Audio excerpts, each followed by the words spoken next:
Bom dia! Hoje, dia 23 de novembro de 2025, nós vamos falar sobre o capítulo 26, Dai gratuitamente o que gratuitamente recebeste. Eu sou o Gelson Vieira. Eu sou a Carmen Matos, sejam todos muito bem-vindos. Esse é o nosso Evangelho no Lar. Todos os domingos a gente se reúne para fazer um estudo do Evangelho. Reflexão sobre o Evangelho. E nessa nossa página, né, o Mestre em Outras Palavras, é justamente isso, não é? Para a gente poder trazer as palavras de Jesus para o nosso dia a dia. Dia a dia. E a gente está chegando quase no final do Evangelho. O que a gente faz quando a gente chega no final do Evangelho? Começa tudo de novo. Começa tudo de novo, porque a gente está um pouquinho melhor, a gente está um pouquinho mais equilibrado e a gente consegue ter uma leitura diferente. É verdade. E a Carmen vai fazer uma leitura maravilhosa e eu estou hoje no comando da questão musical, né? Então vamos ver o que Deus quiser. Vamos ver se Deus nos ajuda. Traga uma água, para que essa água seja abençoada durante esse Evangelho e ela se torne uma medicina, né? A medicina do nosso corpo físico, emocional, espiritual. E vamos abrir o nosso lar, né? Para que a espiritualidade nos visite e que nos guie, nos proteja, não só a nós, mas toda a nossa família. Então, com os olhos fechados, encontre uma posição confortável. Senhor Jesus, nesse momento de luz e silêncio sagrado, abrimos o nosso lar e o nosso coração para receber a Tua presença amorosa. Agradecemos, Senhor, por tudo o que temos recebido. Tudo que temos recebido gratuitamente da Tua misericórdia. O ar que respiramos, a força para caminhar, o consolo nas horas difíceis, a coragem que nasce da fé e a proteção silenciosa que tantas vezes nem percebemos. Hoje, ao refletirmos sobre as Tuas palavras, dai de graça o que de graça recebestes, pedimos que possamos compreender esse ensinamento não apenas com a mente, mas com toda a nossa alma. Nos ensina, Mestre, a oferecer aquilo que não tem preço, o sorriso que ilumina, a escuta que acolhe, a palavra que conforta, o perdão que liberta e a presença que fortalece. Que a caridade seja para nós um gesto espontâneo, sincero, nascido do amor que recebemos de Ti em todos os dias. E ao mesmo tempo, nos ajuda a compreender que o dar e o receber fazem parte da Tua lei divina, que o equilíbrio é sagrado, que o doar não significa nos esvaziar, nem carregar pesos que não são nossos, e que receber não é fraqueza, mas humildade e confiança na Tua providência. Que possamos servir com alegria, mas também nos permitir ser amparados. Que possamos ajudar com bondade, mas também aceitar ajuda quando for necessário. Que possamos doar luz, mas também acolher a luz que outros nos desejam nos oferecer. Porque Teu amor, Senhor, ninguém dá sem receber. E ninguém recebe sem também aprender a dar. Que o Teu ensinamento se torne vida dentro de nós.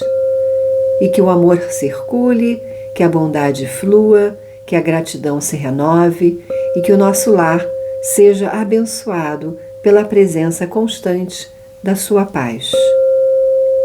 Assim é e assim está feito. Pai nosso que estás no céu, santificado seja o vosso nome. Venha a nós o vosso reino. Seja feita a vossa vontade, assim na terra como no céu. O pão nosso de cada dia nos dai hoje. Perdoai as nossas ofensas, assim como nós perdoamos a quem nos tem ofendido. E não nos deixeis cair em tentação, mas livrai-nos de todo mal. Ave Maria, cheia de graça, o Senhor é convosco. Bendita sois vós entre as mulheres, e bendito é o fruto do vosso ventre, Jesus. Santa Maria, Mãe de Jesus, rogai por nós, filhos da luz, agora e na hora de nosso desenlace, que assim seja. Que bonita essa oração que você fez. Muito legal. Esse é um dos capítulos, menores capítulos do Evangelho, né? Então ele passa por uma situação muito circunstancial que Jesus ele tinha falado com os apóstolos que eles iriam começar a sair em pregação, todos eles pregando a palavra de Jesus e os ensinamentos divinos. E uma das coisas que Jesus, digamos, potencializou os apóstolos é o poder da cura, o poder de expulsar os demônios quando alguém estava em processo obsessivo.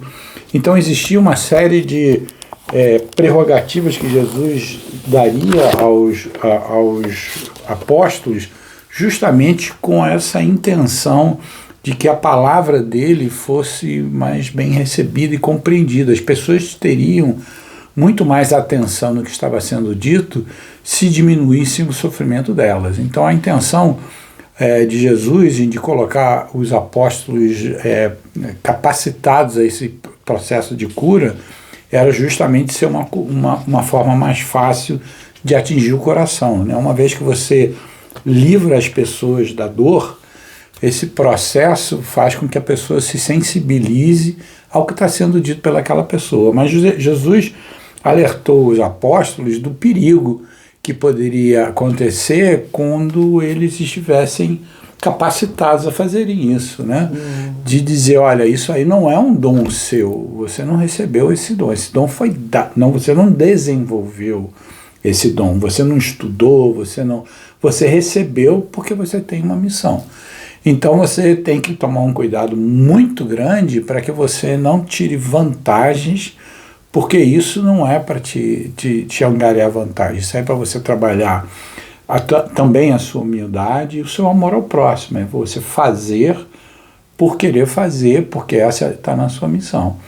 Então isso foi lá atrás para os apóstolos, mas hoje a gente pode entender isso também como muitos daqueles que recebem esse dom de interação com a espiritualidade e esse dom de cura que não é fruto do trabalho e do desenvolvimento. Quer dizer, um médico é um médico, ele passou por um processo muito longo de formação, mas aquele que ele apresenta com aquela capacidade de acalmar as pessoas, de muitas vezes alguém que está com alguma dor, você encostar a mão e aí aquilo ali ser curado, é um cuidado muito grande de saber como vai trabalhar com isso. Isso é uma questão muito delicada se a gente for olhar, né, para esse dom, né, o dom de Deus de ser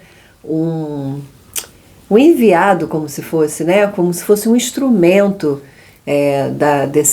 dessa divindade, né, através das nossas mãos, através do nosso, né, a intenção. Muitas pessoas desenvolvem cada vez mais essas habilidades, não é? E eu acho que é muito, muito, muito importante saber separar as coisas, não é? Com certeza. Porque você ter esse dom é maravilhoso, é espiritual, mas nós vivemos numa realidade material, não é? E que precisamos ter o nosso sustento, né? E que maravilha que é poder conciliar os dois, não é? Trabalhar para garantir o seu sustento e também ter esse momento para fazer o trabalho espiritual, não é? Porque muitas pessoas se confundem e acham que o seu sustento físico tem que vir desse dom, e não é isso. Não é isso. Bom você falar nisso, porque tem muitos tratamentos holísticos, alguma coisa que entra essa questão de um equilíbrio entre né, a harmonização física trabalhando com essa questão dessa saúde integral. É claro que cada caso é um caso, como você está falando, mas muitos recebem, principalmente esse dom mediúnico.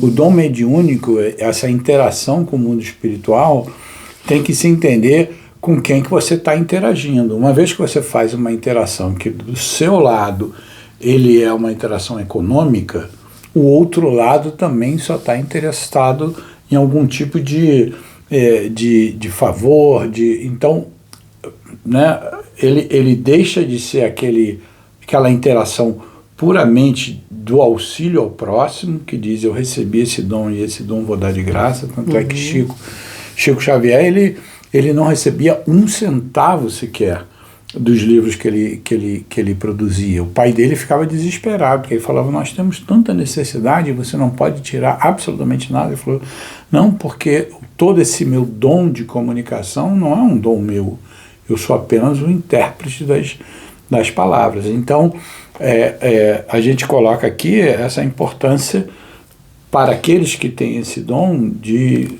compreenderem muito bem qual é o limite, sabendo que uma parcela foi recebida justamente por uma missão e alguma coisa assim. Tem uma parte aqui do Evangelho que diz assim, disse também Jesus, não façais que vos paguem as vossas preces, não façais como os escribas, que a pretexto de longas preces devoram as casas das viúvas, isto é, abocanham as fortunas. A prece é ato de caridade, é um arroubo do coração. Cobrar alguém que se dirija a Deus por outrem é transformar-se em intermediário assalariado. Não. A prece, então, fica sendo uma fórmula cujo cumprimento se proporciona a soma que custe. Ora, uma de duas, Deus ou mede ou não mede as suas graças pelo número de palavras. Se estas forem necessárias em grande número, por que dizê-las poucas, ou quase nenhumas? Que aquele que não pode pagar é falta de caridade. Isso se uma só basta, é inútil dizê-las em excesso. Por que então cobrá-las? É prevaricação. Então é isso, né? O cobrar. Tem a história das viúvas, né? Que as viúvas tinham... pelo que eu sei, muitas vezes se pedia para fazer as orações, né? E existia o hábito de, no enterro, ter muita gente chorando, mas se olhasse quantas estavam sendo pagas ali, então ali não tinha valor nenhum esse choro, essa prece paga, né? Tem uma história do Divaldo que é muito interessante, que ele uma vez foi fazer no começo da vida dele de palestrante, ele foi fazer uma palestra e ele foi intuído muito por uma entidade que ajudou ele em todo o processo da palestra, e ele fez uma palestra incrível. Na semana seguinte tinha um número incrível de pessoas, e ele não tinha se preparado para essa palestra, porque ele falou, poxa, na hora que eu estou fazendo a palestra aparece a entidade me guia, e aí quando ele começou a palestra, a entidade não apareceu, e aí ele teve um momento assim de muita dificuldade no começo, e a entidade chegou a dizer, desta vez e pela última vez, em respeito a todos que vieram, eu vou te ajudar, mas nunca mais conte com o meu conhecimento, o que cabe a você fazer. Então ao Divaldo cabia estudar, aprender, saber o que estava falando, ele não podia contar com a mediunidade dele, por quê? Porque a entidade falou, eu não vou aparecer, porque eu estou estimulando nele uma preguiça, aquela que é a responsabilidade dele. Então, o que acontece quando você tem uma relação que você começa a se aproveitar daquela relação? um espírito de luz diz, eu vou sair daqui. Não é essa a intenção, não sou eu que tenho que estar fazendo esse trabalho. Então ela sai. Então o que acontece muitas vezes com uma mediunidade é que a pessoa ainda tem a mediunidade, só que em vez de ter aquele médium, aquele espírito de alta luz o orientando, daqui a pouco ele tem um outro, que aquele já saiu e falou, olha, eu não trabalho mais com você, nós não podemos mais trabalhar junto. E já aconteceram casos como esse, que começava com uma entidade, a pessoa se perdia e aí era um problema. E muitas vezes é isso, né? Aqui, né, esse texto é essa supervalorização desse dom, né, do rezar, não é? Então, pelo que eu entendi, baseado no que você está falando também, a gente, se uma oração, né, se uma verdadeira conexão e verdadeira oração é o suficiente, o porquê então prolongar isso? Claro. Né? O porquê então fazer, enfeitar o pavão mais do que é necessário? Né? Em troca de quê? Qual é o ganho que você recebe? Né? Qual é o ganho? O que o seu ego tá recebendo? Não é? Então, se eu fizer uma oração de verdade, ou se eu fizer uma ajuda de verdade para essa pessoa, que é o suficiente, né? E faço essa pessoa voltar várias vezes e fazer esse mesmo trabalho várias vezes, como se fosse fazer uma grande diferença, olhando para o seu ego próprio, né? É verdade. E a gente pode, colocando isso no nosso dia a dia, na nossa vida prática, muitas vezes a gente é uma pessoa que, quando, por exemplo, alguém conversa com a gente tem um dom de acalmar as pessoas, a gente tem muitas vezes, algumas pessoas têm a capacidade pela sua forma de ser, pelo seu meio de ser, ela passa essa tranquilidade, e é um dom que ela já nasceu assim. Então, o estímulo que é dado é você dizer, já que você tem esse dom, saiba que vai ter gente procurando você para poder se beneficiar dele, no sentido de alguma pessoa diz, puxa, eu estou muito aflita, fala com o João. João é uma pessoa que realmente acalma as pessoas, e se João deixar o ego dele crescer, ele vai começar a dizer, tá bom, eu vou ajudar, mas quer ser reconhecido, e aí, de novo, por trás muitas vezes dessa capacidade, existe um grupo de espíritos que está ali querendo ajudar. Quando ele começa a ver que João está mais interessado no ego dele do que qualquer outra coisa, já não é de coração, já não tem a parte que cabe a ele, pode haver um afastamento dessa espiritualidade, e é isso que está colocando nesse capítulo. E nessa oração que a gente fez de início, fala bastante sobre o equilíbrio entre dar e receber, não é? Então, traz muito claramente que essa troca, né, desse dar e receber, ele é constante, na verdade, não é? E a gente está recebendo o tempo inteiro. Então, quando a gente está fazendo algo por alguém, não é que aquele alguém vai te retornar, não é? Não é que aquele alguém que vai te trazer algo de volta. Você já está no processo de recebimento, né? E então, quando a gente vai trabalhando com outras pessoas, quando a gente vai entrando em contato que essa troca já está acontecendo, a gente já está no fluxo do universo, dessa abundância. E não constante. É à toa que Santo Agostinho disse, né, dando que se recebe. Né? Exatamente. Ele tinha essa exata noção. Nós hoje vamos tentar ficar nos 20 minutos, né, porque é um capítulo curto e acaba para o Instagram, e a gente também quer que acabe junto com o YouTube. Então é um vídeo que vai ficar nos 20 minutos. Muito obrigada pela presença. Coração para todos. Isso. E espalhem, né? Dividam, compartilhem com convidem as pessoas para nos seguir no Mestre em Outras Palavras. O Mestre em Outras Palavras. Tchau, tchau. Gratidão.